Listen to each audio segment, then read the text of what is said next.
नमस्कार, आप देख रहे हैं कशिश न्यूज और आपके साथ मैं हूं दीपक शर्मा। नाम में क्या रखा है, ये कहने वाले ने इस पंक्ति के साथ अपना ही नाम लिखा था। शरीर भले न रहे, काम के साथ नाम बना रहे, ये हर व्यक्ति की चाहत होती है। तभी तो पोस्टर हो, पुस्तक हो, शिलापट हो या कोई संबोधन, वहां नाम जुड़ जाए, इसके लिए क्या जुगत नहीं लगाते लोग। सियासत में नाम का उपयोग कर काम निकालने में नामी गिरामी लोग भी शामिल रहते हैं। बिहार में चुनावी साल में नेताजी तो भूले बिसरे नामों को चुन चुन कर याद कर रहे हैं। उस नाम के साथ मौजूद उपनाम से जुड़े समाज के लोगों की नजरों में आने को आतुर नजर आ रहे हैं। और जब नाम भीमराव अंबेडकर का हो तो उनके नाम के इर्द गिर्द जिनकी सियासत परिक्रमा करती दिखती है वो तो नतमस्तक नजर आते हैं। लेकिन इसमें भी होड़ सी मची दिखी। आखिर नाम जो इतना बड़ा था, सब उसमें से थोड़ा थोड़ा हिस्सा अपने नाम करने को बेकरार नजर आए। जेडीयू योजनाओं के सर्वे में तो बीजेपी सेवा कार्य में, राजद कांग्रेस संविधान की रक्षा में जुटे नजर आने लगे। लेकिन बाबा साहब के नाम का गुणगान करने वालों की नजर में बाबा साहब की कितनी अहमियत है, ये तो वही जाने। पर नाम लेते हुए उनकी नजर कहां है, ये हम जानने का प्रयास करेंगे। ऐसे में सवाल तो पूछेंगे कि अंबेडकर के नाम पर क्या वोट पर नजर है। सवाल का जवाब देने के लिए हमारे साथ कुछ मेहमान मौजूद हैं, उनसे आपका परिचय करा दें। आरजेडी की ओर से पार्टी का पक्ष रखने के लिए चितरंजन गगन जी हैं, आरएलजेपी की ओर से पार्टी का पक्ष रखने के लिए केशव सिंह जी हैं और जेडीयू की ओर से महेश दास जी हैं। आप तीनों का बहुत बहुत स्वागत है। सबसे पहले तो हम एक एक करके आरजेडी से शुरू करेंगे। चितरंजन गगन जी, क्या अंबेडकर का नाम लेते हुए उनके कद को, उनके विचारधारा को भी वही सम्मान दिया जा रहा है, या नजर उनके नाम के साथ जुड़े समूह से है, उस नाम को अपना समझने वाले वर्ग से है? नहीं दीपक जी, यह तो उन लोगों के लिए है जो कि नाम तो अम्बेडकर जी का लेते हैं लेकिन काम जो है तो अम्बेडकर जी के सिद्धांतों और आदर्शों के खिलाफ करते हैं। राष्ट्रीय जनता दल जिन आदर्श पुरुषों को, जिन महापुरुषों को अपना आदर्श मानती है, उसमें अम्बेडकर जी भी हैं। और कोई आज यह नहीं कि यहाँ चुनाव है, इस समय चुनावी मौसम में अम्बेडकर जी को हम याद कर रहे हो तो बात नहीं है। हमारे पार्टी का नीति और सिद्धांत जो भी है वह अम्बेडकर जी के आदर्शों के अनुरूप ही है। अब आज देख रहे हैं कि चूंकि चुनाव है तो बहुत से लोग जो कि अम्बेडकर जी को कभी स्वीकार नहीं किया, जो लोग अम्बेडकर जी के बनाए हुए भारतीय संविधान के साथ लगातार छेड़छाड़ करने का प्रयास करते रहा, जिन लोगों के उत्थान के लिए भारतीय संविधान में विशेष प्रावधान किया गया था, उन प्रावधानों को हटाने का, जैसे आरक्षण की जो व्यवस्था संविधान में की गई कि जो समाज में सामाजिक रूप से, शैक्षणिक रूप से जो पिछड़े हैं उनके लिए विशेष अवसर का उन्हें विशेष अवसर दिया जाए, विशेष अवसर का लाभ उनको दिया जाए। तो इस आरक्षण के जो लोग विरोध में रहे हैं शुरू से, वे लोग भी आज अम्बेडकर जी का नाम ले रहे हैं। जब भारतीय संविधान को लागू किया गया था इस देश में, डॉक्टर बाबा साहेब भीमराव अम्बेडकर जी के रचनाकार रहे हैं, और जब यह संविधान लागू किया गया तो जो खुले तौर पर जिन लोगों ने इस संविधान का विरोध किया, वे इसे मानने से इनकार किया। और वे लोग कहा कि ऐसा जो सो आयातित संविधान है, भारत में जो है सो जो पुरानी व्यवस्था थी उस व्यवस्था को ही लागू किया जाए, इस संविधान को हम एक्सेप्ट नहीं करते। और वे लोग भी आज जो है सो संविधान की दुहाई दे रहे हैं और अम्बेडकर साहब का नाम ले रहे हैं। चलिए, हम आएंगे आपके पास। कुछ महत्वपूर्ण बातों का आपने जिक्र किया है चितरंजन जी, उस पर हम जरूर आपका थोड़ा और विस्तार से जवाब लेने का प्रयास करेंगे। इस बीच हमारे साथ महेश दास जी हैं, उनसे जान लेते हैं कि महेश जी, एक सर्वे के लिए रथ को रवाना किया गया है कि दलित समाज तक सरकार की योजनाएं किस स्तर पर पहुंच रही है, कितना उन्हें लाभ हो रहा है और कितना योजनाएं बीच में ही स्वाहा हो जा रही है। सब कुछ पड़ताल करेंगे और किस तरह की योजनाएं आगे बनाई जाए इसकी भी रिपोर्ट ली जाएगी। तो ये क्या दर्शाता है, ये बीते 5 सालों में या उससे पहले के 15 सालों में याद क्यों नहीं आया कि हम जो समाज के लिए योजनाएं सचिवालय में बना रहे हैं उन तक पहुंच रहा है या नहीं, ये जरा जांच लें।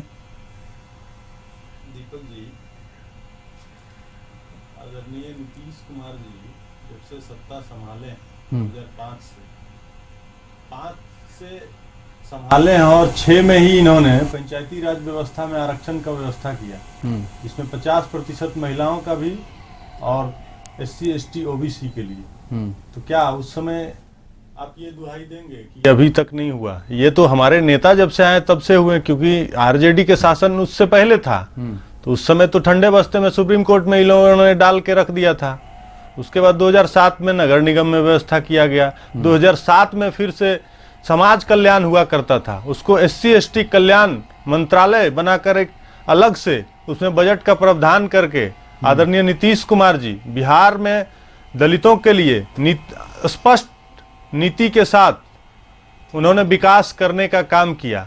उसके बाद आपको बता रहे हैं 2007 में ही महादलित विकास मिशन, जिसमें 250 से अधिक बजट का प्रावधान करके उसको दलितों की योजना का निर्माण करने का काम किया। उसके बाद आपको बताते हैं अभी उन्होंने सर्वे कराया शिक्षा के मामले में, तो उन्होंने देखा कि स्कूल से बाहर कौन बच्चे हैं, तो स्कूल से पता, जब सर्वे कराया गया तो पता चला कि सबसे ज्यादा बच्चा वो दलित समुदाय का बच्चा स्कूल से बाहर है। तो उन्होंने टोला सेवक का प्रावधान किया, जो हर एक विद्यालय में जो दलित समुदाय के घर से निकाल करके बच्चे स्कूल कैसे पहुंचे उसका व्यवस्था किया। उसके बाद जो भी सरकार के द्वारा योजना बनाई जा रही थी, उन्होंने देखा सर्वे करा करके कि वो योजना दलित समुदाय के बीच निरंतर नहीं पहुंच पा रहा है। उसके लिए हर एक पंचायत में एक विकास मित्र का प्रावधान किया है, और उस विकास मित्र के थ्रू वो सिर्फ दलित समुदाय के लिए उसके आंकड़ा को पंचायत स्तर तक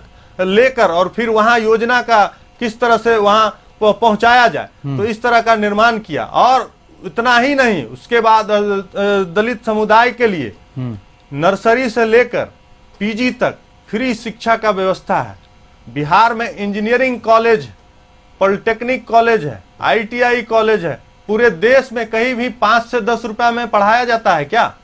उसके बाद आप यही नहीं, उसके बाद दलित समुदाय के जो बच्चे हैं उन्होंने देखा कि वो इंटर करने के बाद आगे की पढ़ाई नहीं कर पाते हैं, उसके लिए स्टूडेंट क्रेडिट कार्ड योजना का उन्होंने निर्माण किया और उससे 4 लाख रुपया देने का काम किया कि आगे उच्च स्तरीय शिक्षा प्राप्त कैसे कर सके दलित समुदाय के बच्चे। उसके बाद ये भी नहीं, उसके बाद इससे भी आगे रोजगार के लिए उन्होंने SC ST उद्यमी योजना का शुरुआत किया। उसमें 10 लाख का प्रावधान है, 10 लाख में 5 लाख अनुदान के रूप में और 5 लाख ही उसको लौटाना पड़ेगा मात्र 81 किस्तों। चलिए, अच्छी बात है। ऐसा लग रहा है कि जिस हिसाब से आप वर्णन कर रहे हैं उससे अंबेडकर के नाम के असली वारिस आप ही हैं। हमेशा वोटर की ठीक है महेश जी, हम फिर आएंगे आपके पास। लेकिन इन सब के बीच, दोनों खेमों के बीच जो जंग चल रही है, अंबेडकर के नाम का जो असली उत्तराधिकारी किसे माना जाए, इसको लेकर इस बीच RLJP ने आज एक महत्वपूर्ण फैसला लिया।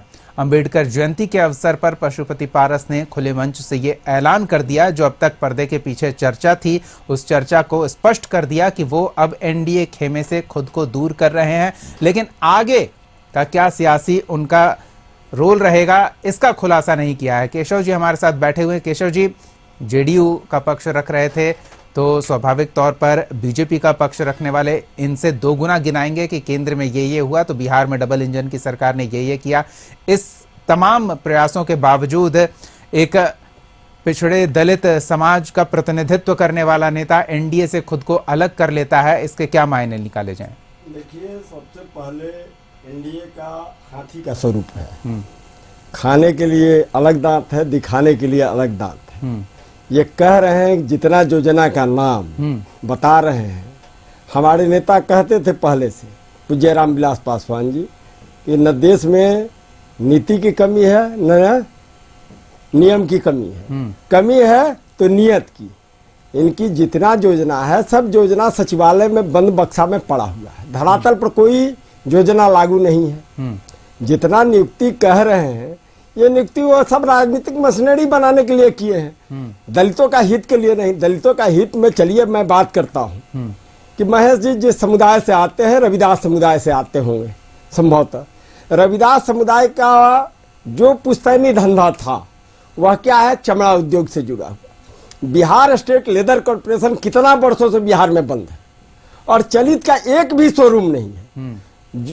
जबकि चाहते नीतीश कुमार तो बिहार स्टेट लेदर कॉर्पोरेशन को सुदृढ़ करते, उसमें विशेष प्रशिक्षण का व्यवस्था करते और जितने रविदास भाई हैं उनको ट्रेनिंग दे करके और उससे उत्पादन करवा करके चमड़ा उद्योग को बिहार में ऊंचाई पर पहुंचाए रहते। लेकिन महेश जी ने ये जिक्र किया है कि स्किल हो वर्कफोर्स, इसके लिए सरकार प्रयास कर रही है। जी उस पर भी आ रहे हैं, अभी एक एक चीज का गिन लीजिए जरा, इनका पेशेंस से सुने, जेडीयू का तो मेरा भी बिल्कुल, उसमें बस मैं ऐड ऑन कर रहा था। आपको ठीक है, न स्किल डेवलपमेंट किया जा रहा है, न उसका मार्केटिंग का व्यवस्था किया जा रहा है, न उनका उत्पाद का पूछने का।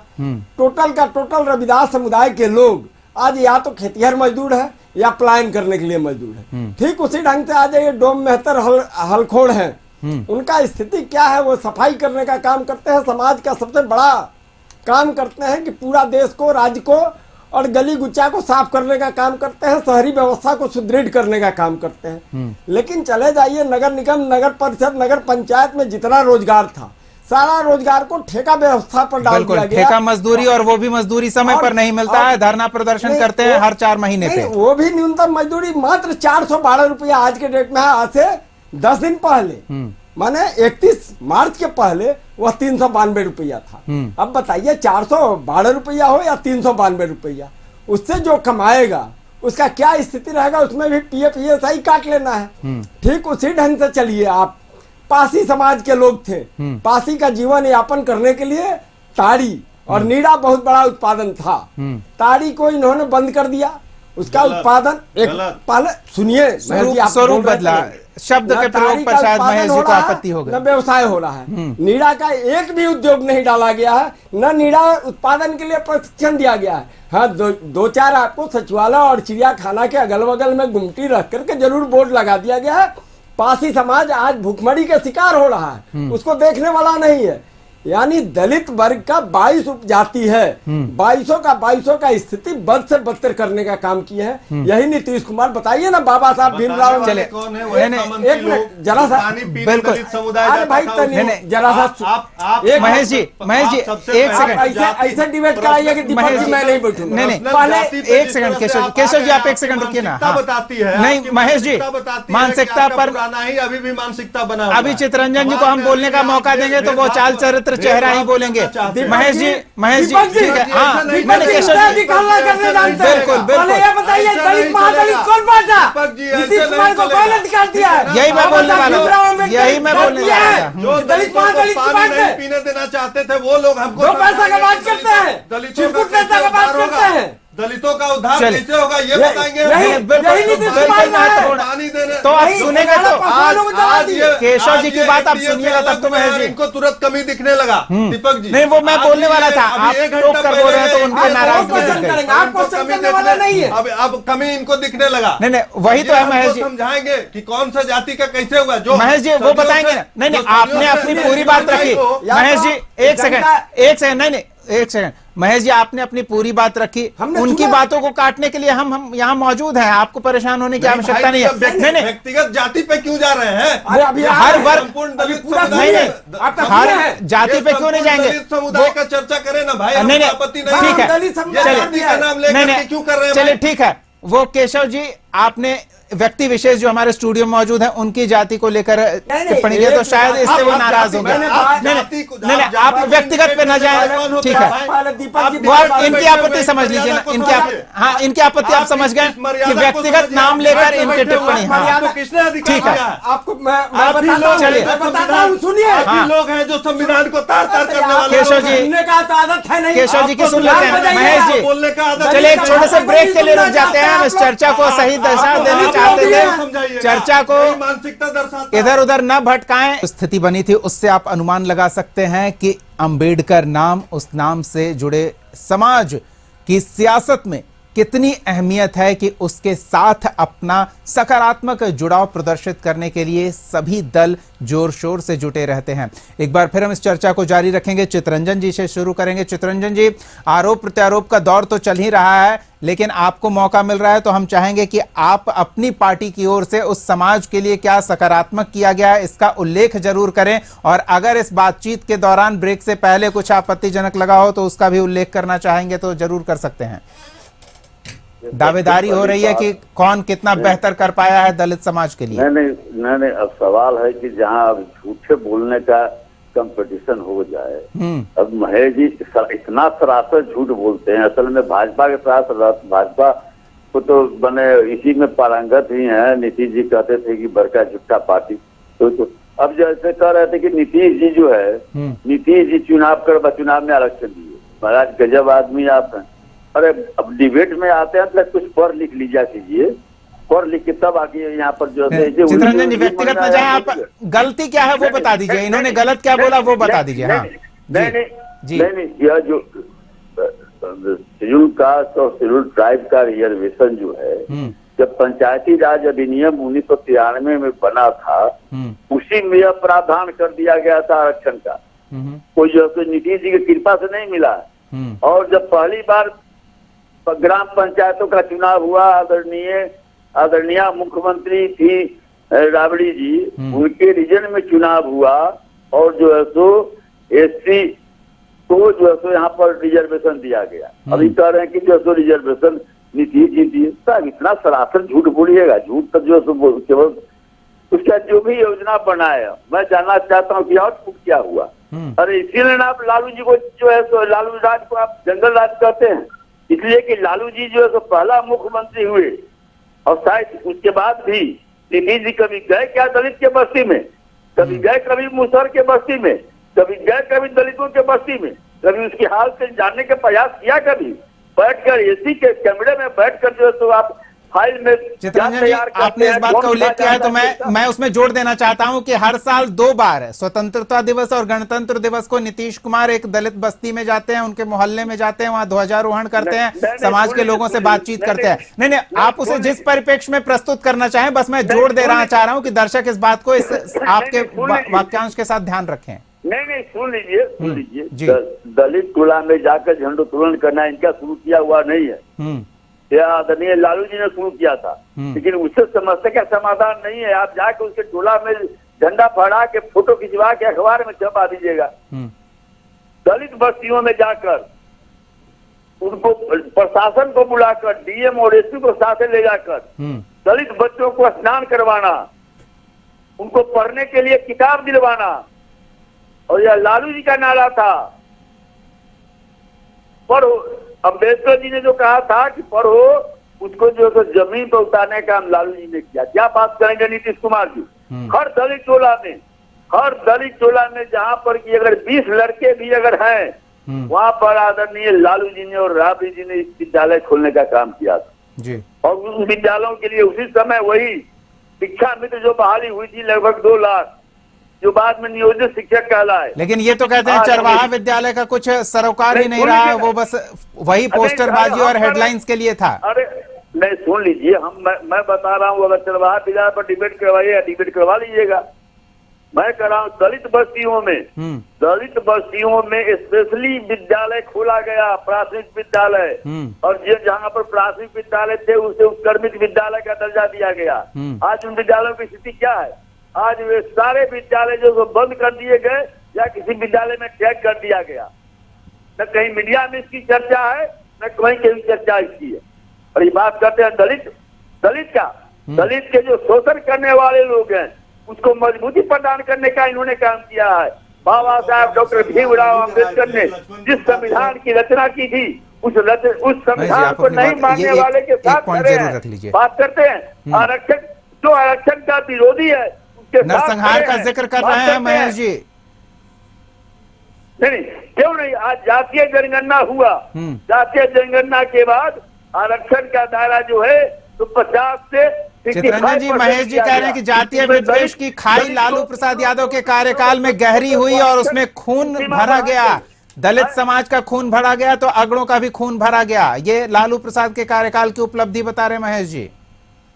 क्या कर रहे हैं? दलित समाज की खाई, सामाजिक खाई गहरी हुई है, नरसंहार हुए हैं, वर्ग संघर्ष हुआ है, ये सब लालू प्रसाद की देन है, कह रहे हैं। सुन लीजिए, जो 1977 में जो नरसंहार शुरू हुआ, से उसके बाद में पिपड़ा, और लालू जी ने उसको नियंत्रित किया। 2000 से लेकर 2005 तक एक भी नरसंहार नहीं हुआ। अगर यह लालू जी की कृपा थी, समूचा बिहार जो है सो जातीय उन्माद में, जातीय दंगा में जल जाता बिहार। चलिए ठीक है चितरंजन जी, समय का अभाव, हम ज्यादा समय नहीं दे सकते, लेकिन doctor B are Ambedkar ji जी जी जी चितरंजन जी बोलिए जल्दी। और लालू जी के रीजन में जहां भी नरसंहार हुआ, उसके पहले भी कर्पूरी जी के ऊपर नाम करने के लिए बेलछी कांड करवाया गया। कौन लोग थे बेलछी कांड में? चलिए कांड करवाया गया, ठीक है, नहीं करवाया। महेश जी आ रहे हैं आपके पास। और उसके बाद सुन लीजिए 2 लाइन। और जब उन लोगों को, सब लोगों को सजा हो गई, आजीवन कारावास मिला जब राजद की सरकार थी, और जब नीतीश जी सरकार में आए, सारे के सारे जो है सो हाई कोर्ट से रिहा हो गए, इसलिए कि पैरवी नहीं तो हुआ। कोर्ट से रिहा हुए ना चितरंजन जी, इसमें सरकार क्या करेगी? एक लाइन और, नरसंहार जो हुए उसकी जांच के लिए अमीरदास आयोग का गठन किया गया था राजद शासन काल में, आदरणीय लालू जी और आदरणीय। चलिए ठीक है, हम अपने अन्य मेहमानों के पास चलेंगे। जी मुख्यमंत्री केशव जी ठीक है, हो गया चितरंजन जी, पर्याप्त बातें आपकी आ गई, कम समय में आपने विस्तार से काफी बातें रखी है। केशव जी, अपने दल के आगे की राजनीतिक रूपरेखा अभी स्पष्ट नहीं हुई है, लेकिन हम इस बीच ये जरूर जानना चाहेंगे कि जो अपने परिवार को एकजुट नहीं रख पाए, वो समाज को साथ लेकर चलने का दावा किस तरह से करेंगे, या फिर अगर कहीं कमी बेसी है, दूसरे तरफ की कोई गलती है, तो उस गलती में भी कुछ गुंजाइश तो रहती होगी। तो सवाल तो यही उठता है कि परिवार, समाज और फिर आगे कड़ियां उस तरह से जुड़ती है, तो उन कड़ियों को अगर एकजुट नहीं रख पाएंगे तो कैसे भरोसा किया जाएगा? देखिए, हम लोग पूरे दलित समाज को एक करने में सक्षम है और एक कर करके रखे हैं। आज हम जो कार्यक्रम की ओर आप इशारा कर रहे हैं, बहुत स्पष्ट रूप से आपको बता देना चाहते हैं कि ना हम कोई सत्ता में है, ना मेरे पास कोई एमपी है, मात्र एक पार्टी में एमएलसी है जी।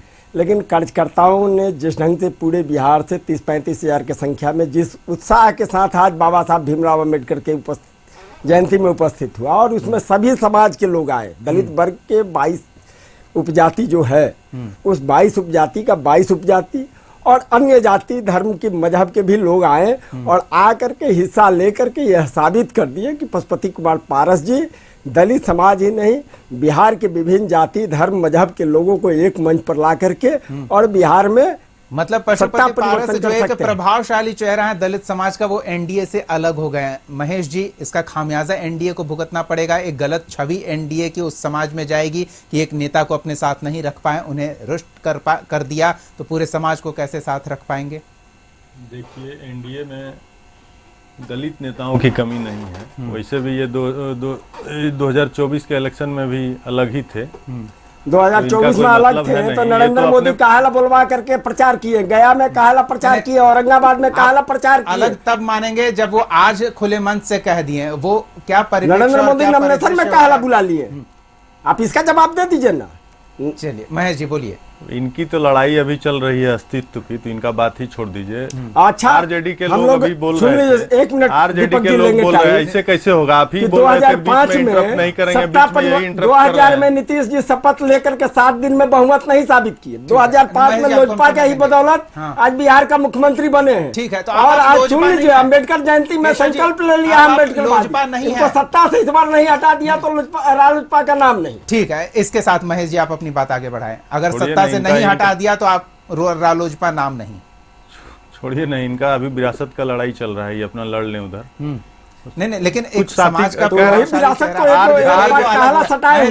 महेश जी की बात सुन लेते हैं। 43 पर आ गए। ठीक है, केशव जी एक बार सुन लेते हैं। आरजेडी वाले कह रहे थे कि लालू जी आए तबे सब कुछ हुआ, तो कर्पूरी ठाकुर जी मुख्यमंत्री नहीं बने थे, उनको कपटी ठाकुर कहने वाला कौन था? वही लालू यादव ना। उसके पहले क्या रामसुंदर दास जी? फिर आप बोल रहे हैं, आप सुनिए ना, आप सुनिए ना भाई, पहले आप सुन लीजिए। भोला पासवान शास्त्री मुख्यमंत्री नहीं हुए थे क्या? रामसुंदर दास जी मुख्यमंत्री नहीं हुए थे क्या? लालू यादव को मुख्यमंत्री हुए थे, वो पिछड़ा और दलित समुदाय से नहीं आते थे क्या? वो आवाज नहीं उठाए थे क्या? और डॉक्टर अम्बेडकर जी क्या वो दलितों और पिछड़ों की आवाज नहीं उठाए थे क्या? वो आवाज नहीं उठाए थे क्या? आपके समय में तो खूनी संघर्ष होता था दलितों के लिए, आप लोग तो दलितों का नरसंहार कराए हैं और आप लोग बोलिएगा, गगन आप बोलिएगा, आप बोलिएगा दलितों का नरसंहार कराने वाले लोग दलितों पे ज्ञान देंगे, दलितों का नरसंहार करने वाले लोग दलितों पे ज्ञान देंगे ना। चलिए, यही होड़ मची है सियासी मंच पर भी और हमारे स्टूडियो में भी कि कौन दलित का बड़ा हितैषी है और किसने दलित के नाम पर अपना दांव चल लिया और सियासत में अपने वारे न्यारे कर लिए। लेकिन दलित समाज की क्या स्थिति है वो बेहतर समझ रहे हैं। उस स्थिति में सकारात्मक सुधार की गुंजाइश कौन तलाश रहा है ये वो समझ रहे हैं और ये समझते हुए आने वाले सियासी माहौल में वो क्या फैसला लेंगे ये बिहार के सियासत का भविष्य आने वाले समय में तय करेगा। और देखने और समझने के लिए हम मौजूद रहेंगे, चर्चा को आगे बढ़ाते रहेंगे। फिलहाल के लिए इतना ही। बहुत बहुत धन्यवाद चित्रंजन गगन जी, महेश दास जी और केशव सिंह जी अपना समय देने के लिए इस चर्चा में शामिल होने के लिए।